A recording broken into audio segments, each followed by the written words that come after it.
You ask Tiger to solve. This deals with linear equations with one unknown. The final result is x equals 5. Let's solve it step by step. Simplify the expression. Expand the parentheses. Group like terms.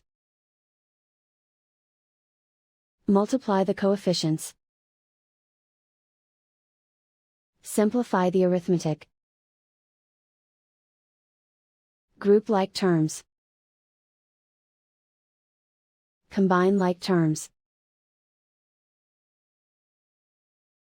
Group all constants on the right side of the equation. Add 8 to both sides. Simplify the arithmetic.